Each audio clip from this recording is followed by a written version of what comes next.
Well, good morning, everyone. Buenos dias. We go.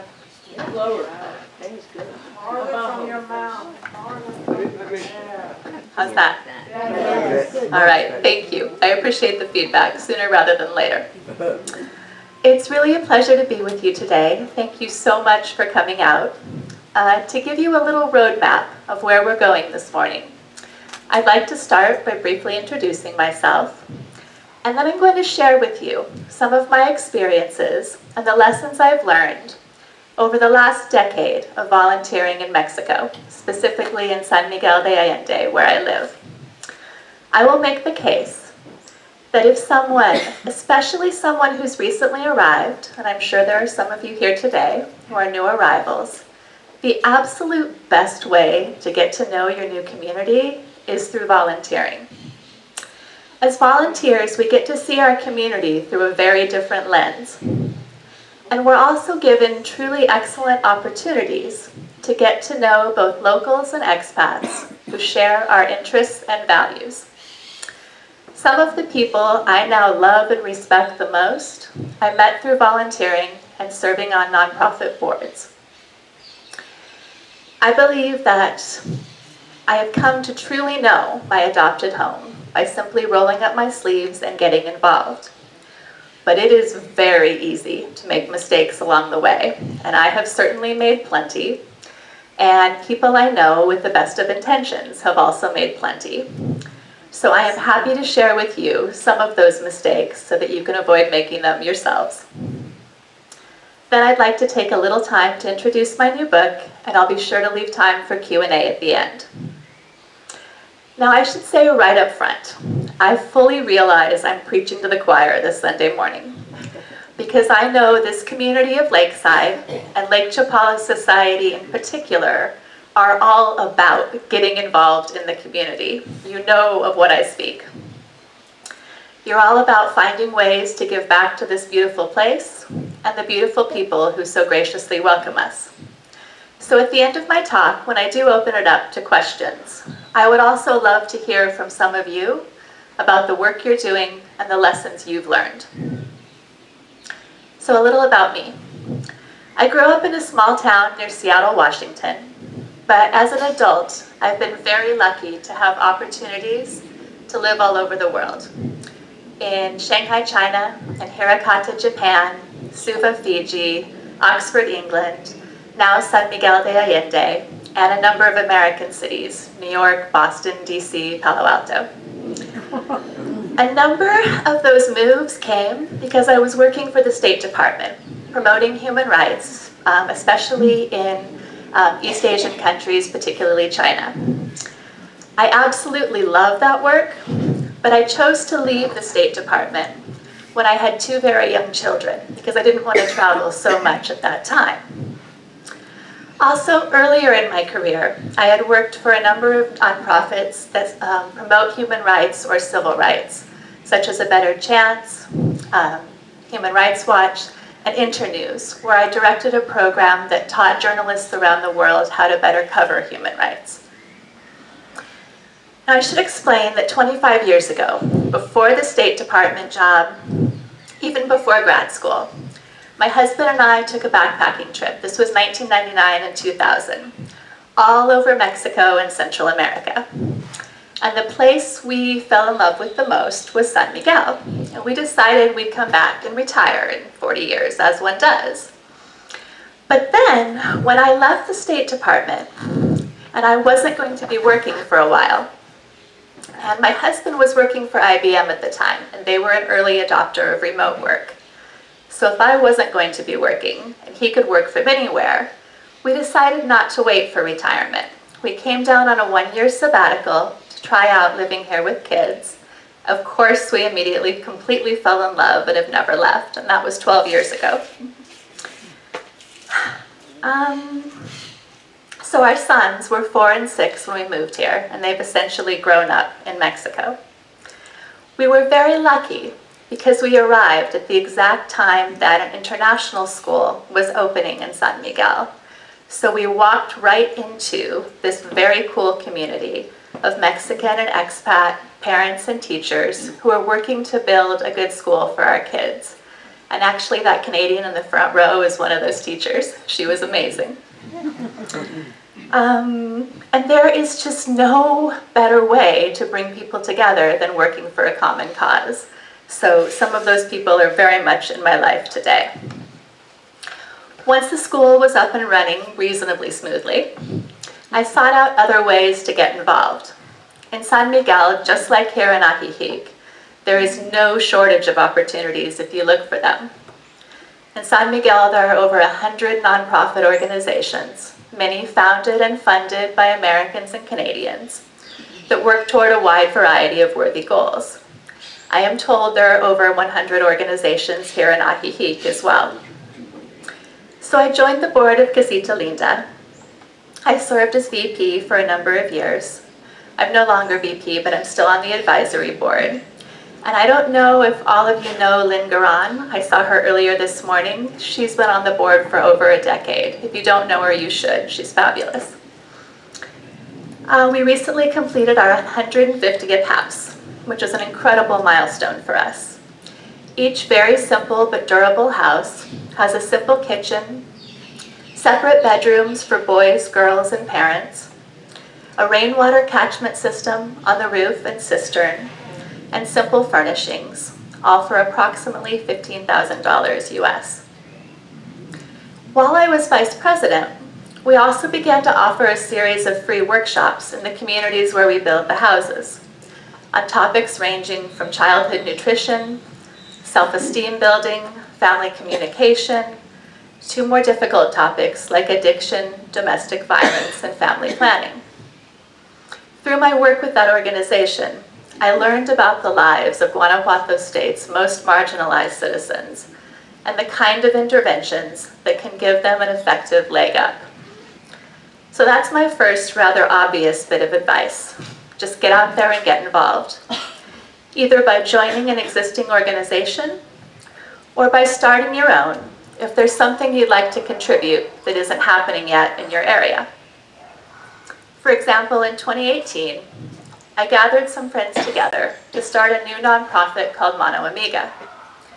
As was mentioned in the introduction, it's a microlending organization that serves women.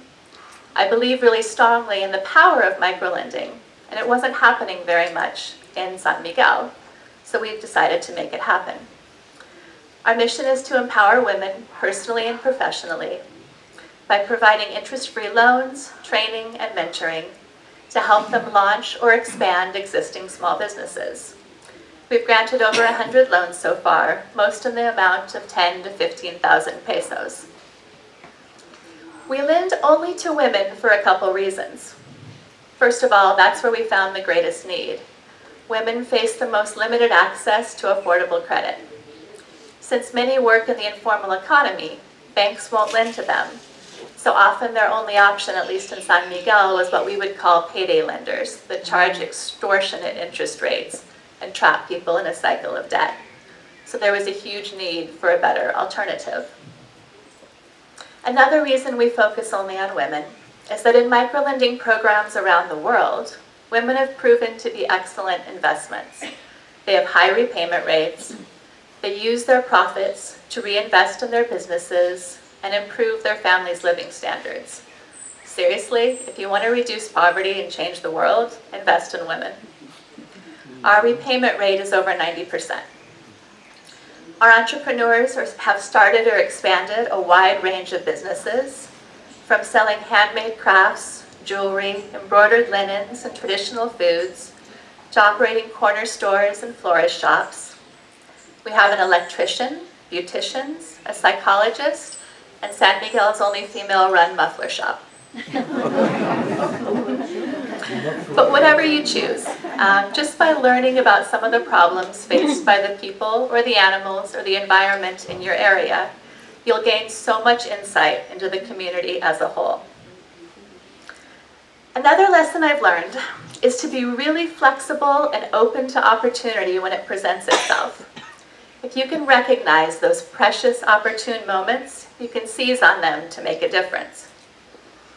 For example, a friend of mine in San Miguel is an artist, Kate Van Doren. And she created the Healing Words Project in March 2020. Some of you might remember that national strike for women against domestic violence and femicide. During that strike, she was painting slogans from the movement, like Yo sí te creo, yes I believe you, or Ni una más, like not one more, on women's bodies and photographing them. At the same time, I was part of a flash mob for a women's empowerment organization called Ser Mujer. We sort of recognized the opportunity and brought the two things together. And Ser Mujer came up with a very long list of all the women who'd been murdered in our state of Guanajuato by their partners just in the preceding year. And Kate painted the words on women's bodies, and then we did the flash mob, and it got a ton of attention. And after that, women just came up to her on the street, and she ended up documenting hundreds and hundreds and hundreds of women and really raising awareness for the issue. And she's since expanded the project to provide support to survivors of domestic violence. But sometimes, despite our very best intentions, we must learn to help better. I'm sure we all want to avoid white savior syndrome, or even the appearance of it. There's a scene in my book in which the characters discuss an effort by foreigners to build an eco-friendly oven for Mexican brick makers, because the oven they're using and the plastics they burn in it is an environmental nightmare for their lungs and the environment itself. But because the donors just kind of swoop in, thinking they know what to do, they fail to learn enough about the needs of the people they expect to use their gift, and it doesn't work out. They fail to learn one really important technical point, which is the temperature at which this kind of bricks must be fired. They're a different kind of brick, and they have to be fired at very high heat. But the donors don't learn this, and so they build their eco-friendly oven. They're very proud of themselves. The brick makers say a very polite thank you, and go right back to using their old oven, which is terrible for their lungs and the environment. And the Americans had no idea that they just wasted their time and money. So to avoid those kind of mistakes, we have to solicit and respect the expertise of the locals. And that sounds completely obvious. Resist the urge to assume you know better. But sometimes we have to remind ourselves to do it. Even if you have the very best intentions, even if you're an esteemed expert at whatever it is you did back home, there are still likely to be random technical issues or cultural sensitivities of which we're unaware. So slow down, take the time to consult, ask lots of questions, then ask some more, build relationships, and then move forward. It takes so much longer, but it works, and you'll be glad you did. If you're the person leading the project, make certain the people interacting with program recipients speak Spanish fluently and understand the local context. In some situations, it may be best for us expats to hang back, focus on fundraising activities, and leave the actual service delivery to local experts. Not always, but sometimes. Another important lesson is to stay in listening mode. Even if you did a great job of listening to the community's needs before you got started with your project, you're not done. We need to stay in listening mode.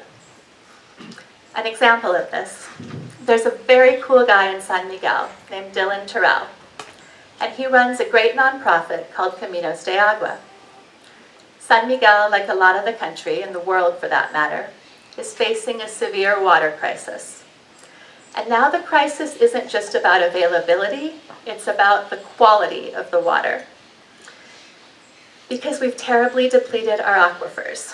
Up until the 1960s and 1970s, in San Miguel, to dig a well, you only had to go down 5 to 10 meters. We have now depleted the water table by hundreds of meters, and the average well today has to be dug to 500 meters. That means we're accessing fossil water, which is water that's been down there, untouched for tens of thousands of years, soaking up minerals from volcanic rock. Some of those minerals, like calcium, magnesium are beneficial. Some of them are not, arsenic and fluoride. In the rural communities surrounding San Miguel, where they are drinking this untreated well water, they found arsenic at 24 times the acceptable levels, as if there could be any acceptable level of arsenic, but they found 24 times higher. Arsenic causes skin cancer, gallbladder cancer, possibly other cancers, skin lesions, cognitive developmental delays, and kidney disease. Mexico has a higher rate of kidney disease now than almost anywhere else in the world. The health impacts of excessive fluoride include irreversible dental fluorosis, whereby teeth turn brown and crumble, crippling skeletal fluorosis, which is the weakening and deformation of bones, and cognitive developmental delays in children. So Dylan and his team at Caminos de Agua built this wonderful organization, and it really sets the gold standard for developing relationships, working with local partners, speaking Spanish, listening to community members' concerns, and building coalitions. Together with community groups, they install water treatment plants that can actually remove the arsenic and fluoride, which is very hard to do. And they also install lots of rainwater catchment systems, because rainwater is naturally free of these chemicals. But Dylan tells a story about how even they can be guilty of not listening enough. You see, he was recently in one of the small rural communities where Caminos de Agua works, and they were installing a rainwater catchment system on the roof of a primary school. It was a happy celebratory moment, of course, because it meant all the kids and teachers at that school would have a great supply of clean, fresh water. The organization had clearly done something very good. But afterward, Dylan was talking to one of the mothers, and the mother mentioned that she now bathed her children as infrequently as possible to protect them from the poisonous water. And Dylan was like, oh no, what have we done?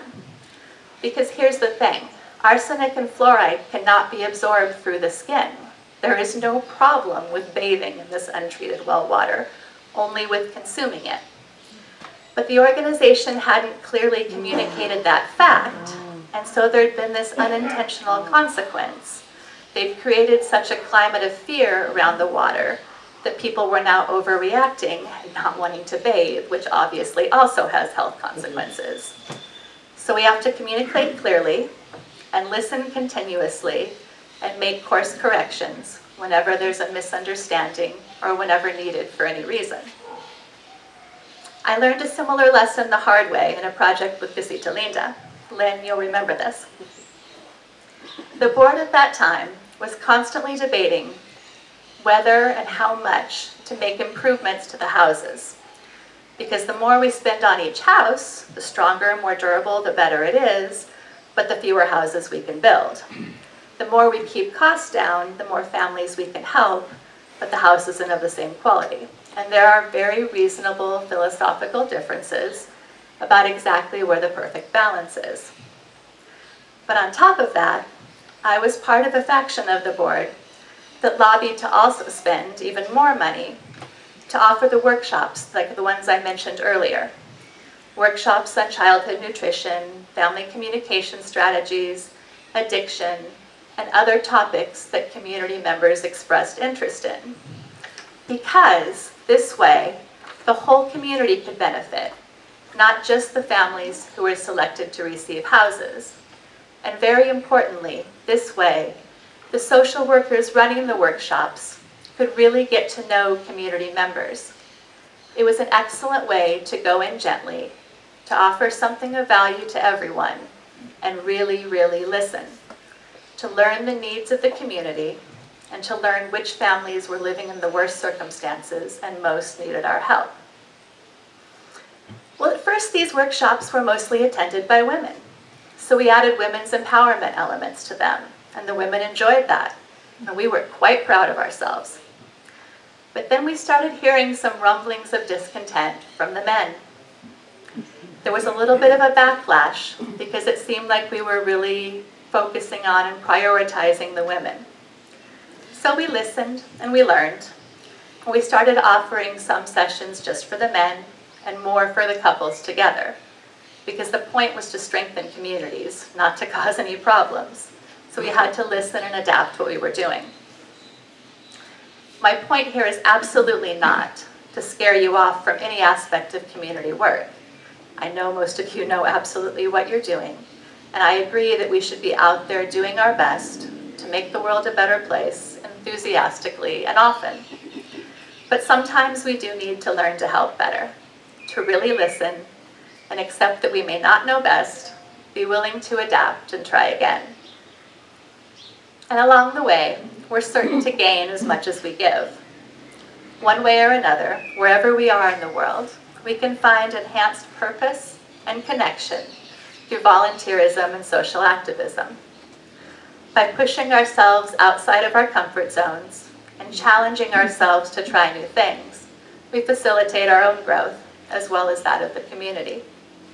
And because there is need in every community on the planet, volunteering is a win-win that provides meaningful connection for us, the volunteers, while serving the needs of the local population.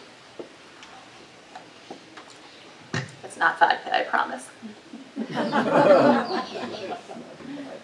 Maybe a little. Now I'd like to shift gears a little and introduce my new novel, The Broken Hummingbird.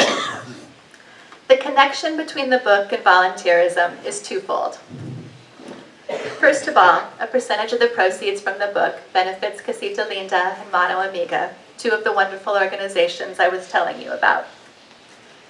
Moreover, a major strand of the story revolves around the protagonist's volunteer efforts in San Miguel and the mistakes she makes despite her good intentions. So, the book is about an American couple, Jane and Kevin, who are in the middle of a marital crisis. And they get this crazy idea that by finally fulfilling a dream they've long had of living abroad, they can somehow save their marriage. So they drop everything and move their family from New York to their favorite city in Mexico, San Miguel de Allende. But wherever you go, there you are. Of course, they bring their problems with them. Perhaps you've seen some version of that dynamic here in Ajijic too. People hoping that the magic of living here is going to fix their problems for them. Then there's the important secondary storyline related to volunteering. In San Miguel, out of an urge for distraction from her failing marriage, as well as a sincere desire to help, Jane starts volunteering for an NGO that helps families living in poverty. But she gets overly wrapped up in a particular family's life and comes to suspect that her bumbling efforts may be doing more harm than good.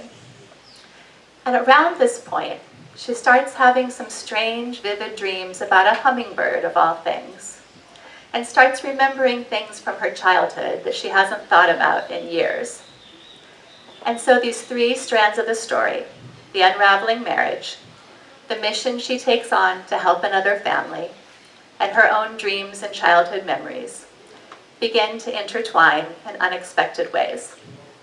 I'd like to share a short scene with you.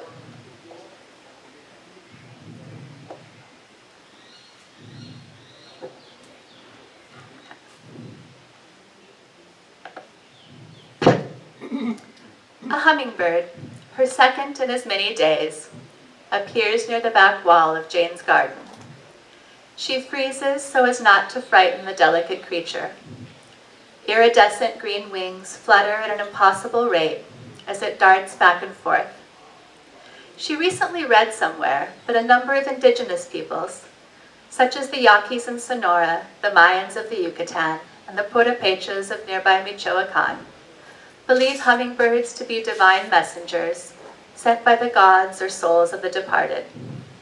The Mexica saw hummingbirds as the reincarnation of fallen warriors. She wonders whether this one carries a message, and if so, for whom? Eyes squeezed against the sun, Jane watches the tiny, uncageable bird until it flits beyond the wall. Then she goes inside, grabs her purse, and steps out the front door onto her street's cobblestones, still enthralled by the aviator's dizzying movements and peacock glory in pocket size. Jane's route takes her through Parque Juarez, where she notices a girl, perhaps 8 or 9 years old, sitting at the end of a bench, swinging her legs. Scuffed black shoes appear and disappear beneath her. She wears a school uniform that Jane doesn't recognize. One of the girl's hands grips the scrolled ironwork of the armrest, while the other rests in her lap. She chips off flakes of black paint with her thumbnail. Jane offers a cheerful buenas tardes, but the child returns neither the greeting nor the smile. Leaving the park, she turns onto another narrow lane, edged in high bougainvillea-draped walls, painted warm shades of red, orange, yellow, rosa mexicana, and the occasional white or sky blue. While her eyes focus on the uneven stones as she passes one elegant home after another, she wonders about the girl. The child appeared well looked after, her uniform neat with shiny ribbons entwined in long black braids, but she was alone. Jane should have stopped and offered help. She worries until she arrives at her son's school and turns her attention to the sea of children flowing down the steps. Jane and other parents swim against the tide. She soon spies her own boys within the bilingual chaos. I saw another hummingbird, she tells them. He was gorgeous, but as nervous as the one yesterday. The first visitor was white-breasted and gray-winged, with patches on its head and throat, as red as the blood spilled by Huitzilopochtli, the Aztec god of war, often depicted as a hummingbird. It had lingered over the blossoms on the lime tree in her garden, but fled at her too obvious approach. "Mom, you know it's not their fault they can't hold still," says Liam. "That's a myth," Connor corrects him. "They don't die if they stop flying, otherwise they'd never be able to sleep or sit on a nest." I just wanted him to relax for a minute and tell me why he'd come. Some people believe they bring good news, you know, and good luck. Connor shakes his head at her sentimentality, swinging the mop of tousled blonde hair he has for weeks resisted her entreaties to cut, but nonetheless offers a suggestion. "We should get a hummingbird feeder again, Mom, since you like them so much." Liam agrees. "Yeah, like back home on the balcony. I remember you said only a couple kinds make it to New York, but there are tons here, right?" Jane looks from the vivid green of her elder son's eyes, the exact shade of a new, still-coiled stalk on the rainforest ferns she'd known in childhood, to Liam's even bigger, deep brown ones. Back home. She wonders how long they'll live here before considering Mexico home. It's been more than a year already. Yes, tons. Let's do it. On the return walk through the park, in the company of her own children, Jane looks for the girl, but the bench is empty.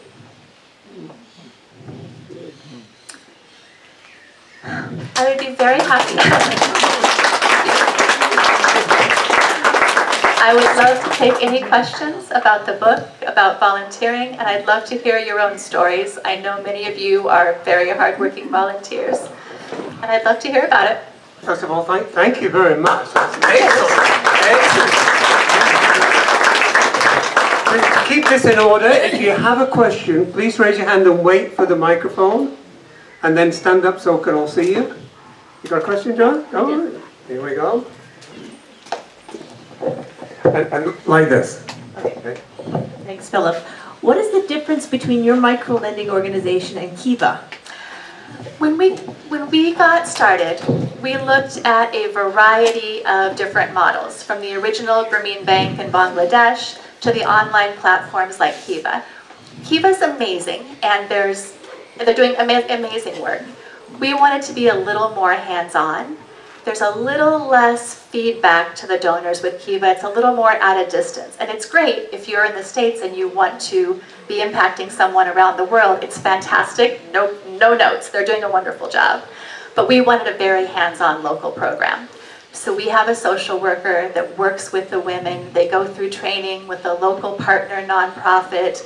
We review their applications. We go over their budget. It's a very close-knit local organization, just a very different model, but another way to do the same kind of good work. Yeah? Sure. We have another question at the back here. A question, I hope. This is a comment about the, you know, the lake is poisoned. Yeah. The elected president has committed that he's going to clean up the river that ends at the Lake Chaparral. Okay, that's fantastic. I hope it happens quickly. Okay, another question? There we are. Hold on a second. I'll put it right there. There we go. Speak it. There we go.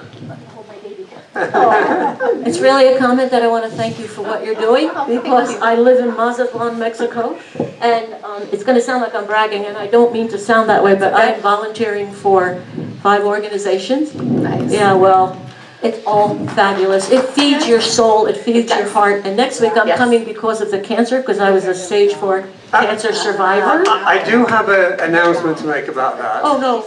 It's the week after. Oh, okay, whatever. I'm here for a few months, so okay. But I want to thank you for all you're doing, and how important it is. And I know a lot of other people in this room volunteer as well for various different things, or help in different ways, financially, whatever. But it's so important. And Mazatlan is no different than De Allende's or here in Ajijic, and it feeds your soul. You get so much more back from what you give. This little guy was in a garbage can. Someone put a beating heart in a garbage can. He was half a pound. And he's the most spoiled dog on the planet. That was 11 years ago. So I appreciate it. Anyway, thank you for what you do. Thank you. And I could not agree more. One thing you can say about American expat communities throughout Mexico is that most of us do our best to give back. And hats off to you. Have another question here? Hi. Hi, honey. We met in San Miguel. We had breakfast together and we talked. Some of you know me. I spoke here before. And I have an organization here called Negocios Mágicos. So make sure to look it up on Facebook, or we have a website, because we remodel. I took off 2 months. It was too much heat. But we've done 11 businesses. We renovate 1 business per month and do murals. So if you've seen new business makeovers, and it's all based on volunteers. So please look us up, and we will work together to see how we can join forces as well. I love that. I want to add some of what you're doing to what we're doing, because it's such a beautiful way to involve volunteers. I'm a little embarrassed we didn't think of it, and impressed that you did. Anything Any else? other questions? Oh, we have one here. I'm right here. Right here. Is there any microlending organization in Ajijic? Not that I'm aware of, but I don't want to say definitively no, because I hope there is, and I'm just not familiar with it. The closest I know is Araceli's Negocios Mágicos, which does the renovations of these businesses so beautifully. And I'm not aware, and if anyone wants to start it here, you can talk to us for our lessons learned and what to do and what not to do. Any other questions? Oh, here we are. I'm not going to pass in front of that speaker, so if you could pass that microphone down there. If you stand up so everyone can see you. Yeah, my name's Randy. Hi. I'm an author, Okay. not yet published. And so my first question is this your first book? It is my first book. I'm a sort of late in life author. I did other things first, and this is my first one to be out in the world. Excellent. Well, Thank you. I'm going to hopefully follow your footsteps. Did you do traditional or self-publishing? I did hybrid. Okay. She Writes Press. It's a small independent press, a feminist press out of Berkeley, California. And hybrid means you have to invest a little of your own up front. They take incredibly good care of you, and you get a greater share of the royalties long term. So it's a gamble. It depends on how confident you are that it's going to do well. But if it does well, you actually make more. If it doesn't, you're struggling to get your investment back. Yeah, and in that hybrid model, did you get two, like on a shelf sooner than traditional? Or? Exactly the same time frame as traditional, and exactly the same distribution. In fact, She Writes Press is now distributed by Simon & Schuster. So it's the exact same traditional distribution process. It's available wherever books are sold. Okay. Yeah. Thank you very much. Yeah, my pleasure. Good luck. Anyone else with a question? Going once? Going twice? Okay, well once again, thank you. Don't go away, we have a part 2. Oh, we have another question? Yes. Okay, hold on there. Are there books available here? Are there books available here? table here? They're right there. They're available for 350 pesos afterwards. I would love to sign them for you. If you don't want to do it today, they'll also be at the Diane Pearl Gallery. They're available on Amazon Mexico, Amazon US, and wherever you get books. But I would love to sign them for you today. Excellent question. No? All right.